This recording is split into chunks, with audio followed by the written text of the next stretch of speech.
Assalamu alaikum viewers, how are you all? It's me, Engineer Shahid Naam, in technical playground, and I have the lecturer Zishan, lecturer IT, and our today's lecture is on basic commands and function of C++. Let us discuss the clear screen command. आज हम clear screen command पे बात करेंगे कि C++ के programming structure के अंदर हम क्लियर स्क्रीन को किस पर्पस के लिए यूज़ करते हैं. It is a pre defined function in conio.h. और ये क्या है conio.h? It is console input output header file. ये console input output header file होता है जिसको हम प्रोग्राम के स्टार्ट में इंक्लूड करते हैं. इसमें मैं बात कर चुका हूँ. It is use to clear the console. और जो क्लियर स्क्रीन है ये ऑलरेडी डिफाइंड हुआ होता है इस हेडर फाइल में. कंसोल इनपुट आउटपुट का जो हेडर फाइल है ये पहले से इसमें डिफाइंड हुआ होता है. तो जब हम इस फंक्शन को कॉल करेंगे प्रोग्राम के बॉडी में, इधर हम जब इसको लिखेंगे तो ये क्या आएगा, ये इधर चेक कर देगा कि हाँ जी conio.h में ये इसके सारे इन्फॉर्मेशन मौजूद है. और उधर जब ये चला जाएगा प्रोग्राम का कंट्रोल तो उसमें बता देगा कि आपने क्लियर स्क्रीन का क्या मतलब है, यानी आपने क्या करना है, आपने स्क्रीन को क्लियर करना है. तो जैसा कि मैं आपको बता चुका हूं कि हम पहले इसमें हेडर फाइल्स इंक्लूड करते हैं. iostream.h, input output stream.h, console input output, ये दोनों हेडर फाइल में इंक्लूड कर दिए. और फिर as I already told you that we have to write the void main before starting our main body. तो और यहाँ से हमारी मेन बॉडी स्टार्ट हो जाती है. यहाँ देखें दो वेरिएबल्स हमने यहाँ डिक्लेयर भी कर दिए हैं एज इंटीजर और इनिशियलाइज भी कर दिया है. इस तरह एक और वेरिएबल सम के नाम से हमने इनिशियलाइज कर दिया, उसको वैल्यू हमने इसमें 0 डाल दी इनिशियली. और ये क्लियर स्क्रीन पे चूंकि आज हम बात कर रहे हैं तो ये क्लियर स्क्रीन मैंने यूज़ किया. यहाँ पे डबल कमेंट से, ये देखिए डबल स्लैश का मतलब ये कि ये मैंने कमेंट लिखा है, इसका प्रोग्राम के साथ कोई ताल्लुक नहीं है. ये डबल स्लैश जब हम लिखते हैं तो इसके साथ हम कमेंट्स लिखते हैं, ठीक है ना, ये हमारे यूज़ के लिए होता है, ये प्रोग्राम का हिस्सा नहीं होता. यहाँ मैंने लिखा है क्लियर स्क्रीन. तो ये जो क्लियर स्क्रीन है it is use to clear the screen. So the clear screen after variable declaration, ये वेरिएबल डिक्लेयर हो गया और उसके बाद हमने क्लियर स्क्रीन कर दिया. तो फिर ए और बी को हमने ऐड कर दिया और इसकी वैल्यू, इसका जो आंसर है उसको एक और वेरिएबल में डाल दिया जो है सम. उस वेरिएबल का नाम सम है, ठीक है.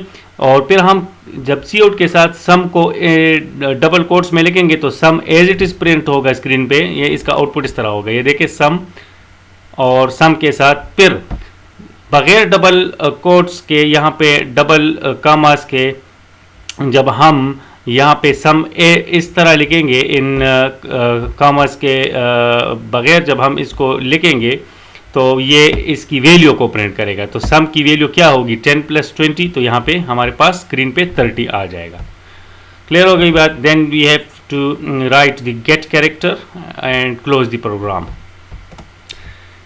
अच्छा, अभी आखिर में अभी आपने देखा कि हमने गेट कैरेक्टर भी यूज़ किया है उसमें. तो अब ज़रा गेट कैरेक्टर पे बात करते हैं कि इसको हम प्रोग्राम में क्यों लिखते हैं. ये भी एक प्री डिफाइंड फंक्शन होता है. प्री डिफाइंड का मतलब ये कि ये ऑलरेडी जो हमारा हेडर फाइल होता है conio.h उसमें इंक्लूड होता है. उसका सारा उसके सारे इन्फॉर्मेशन इसमें इंक्लूड होते हैं कि इसने क्या करना है गेट कैरेक्टर में.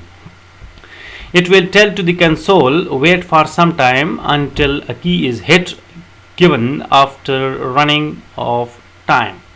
यानी क्या होता है, जब ये यहाँ से आउटपुट वाली स्क्रीन पे डिस्प्ले पे जाएगा और उधर फिर अगर हमने प्रोग्राम में इधर गेट कैरेक्टर यूज़ किया हो तो ये क्या करेगा, वहाँ पे जब हम किसी भी की को प्रेस करेंगे, किसी भी कैरेक्टर को प्रेस करेंगे कीबोर्ड से, तो प्रोग्राम वापस जो है अपने उस पे आ जाएगा, सोर्स कोड पे वापस आ जाएगा. देखिए यहाँ पे हमने उसी तरह प्रोग्राम में जो है हेडर फाइल्स इंक्लूड कर दिए, बॉडी में आ गए, उसी तरह दो वैल्यूज़ इनिशियलाइज हो गई, एक और वेरिएबल जो है वो भी इनिशियलाइज हो गया. और फिर हमने क्या किया कि इस वेरिएबल में इन दोनों का सम डाल दिया और फिर सम को प्रिंट कर दिया और इसके साथ गेट कैरेक्टर यूज़ किया. तो गेट कैरेक्टर क्या करेगा, जब ये प्रोग्राम आउटपुट पे जाएगा ना तो आउटपुट से वापस आने के लिए हम क्या करते हैं, आउटपुट से वापस इसी सोर्स कोड के स्क्रीन पे आने के लिए जब हम कोई भी कैरेक्टर कीबोर्ड से प्रेस करेंगे तो ये प्रोग्राम वापस इस सोर्स कोड पे आ जाएगा। So use before end of program and you can also use anywhere in the program. इसको प्रोग्राम में किसी जगह भी आप यूज कर सकते हो, ठीक है। और जो क्लियर स्क्रीन है we have to use after variable declaration and you can also use anywhere in the program, लेकिन सही जगह इसकी यही है, ठीक है ना, कि वैल्यूज प्रिंट होने से पहले ये पुराने वैल्यू को क्लियर कर दें। अच्छा जी, इसके बाद हम प्रोग्राम में देखें ये सी आउट जो यूज़ करते हैं इसको कहते हैं console output. C console out means output.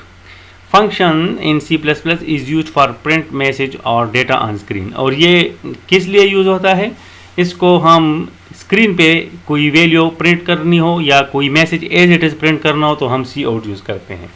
तो देखें बाकी प्रोग्राम तो उसी तरह है, वो आपको वाइड मैन और सारी चीज़ों की समझ आई है पहले लेक्चर में। तो सी आउट का मतलब ये देखिए, सी आउट को जब हम इस तरह डबल कोटेड में इस तरह बंद करेंगे ना और हेलो वर्ड लिखेंगे, जो कुछ भी इसके अंदर लिखेंगे तो स्क्रीन पे वो एज इट इज़ प्रिंट होगा। अब हेलो वर्ड है तो hello word as it is print हो जाएगा, print the message on the screen. और अगर मैं इसका हेलो वर्ड कोई वेरिएबल है, जैसे नम कोई वेरिएबल है और उसकी वैल्यू को प्रिंट करना चाहूँगा तो फिर मैं ये दो साइडों पे जो ये डबल कोट्स में मैंने इसको बंद किया है, फिर ये इसको ऐसे बंद नहीं करूँगा, फिर सिंपल वो वेरिएबल लिखूँगा। ठीक हो गई बात।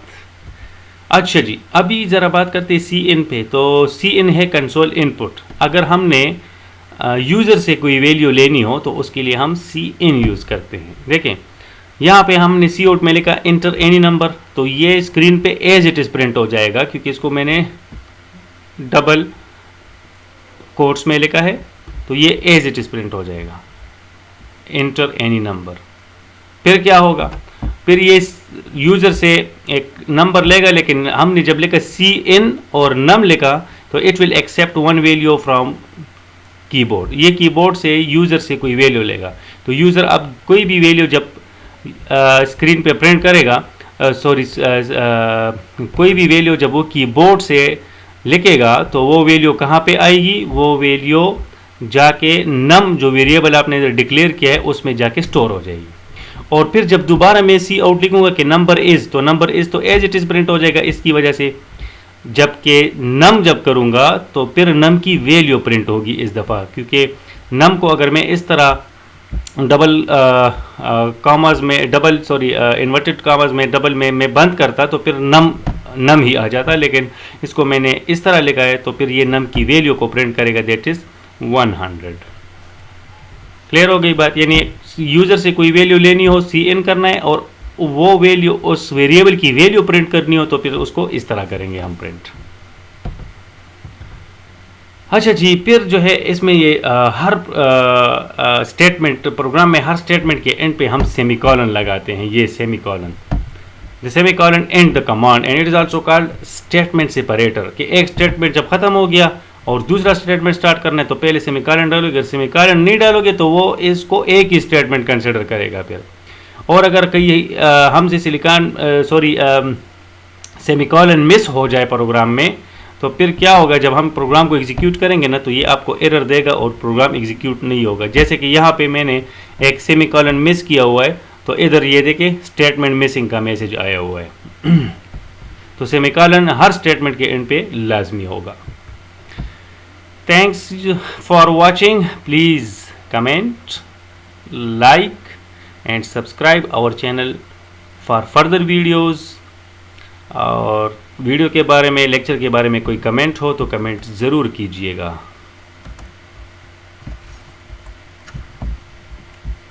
See you in next lecture.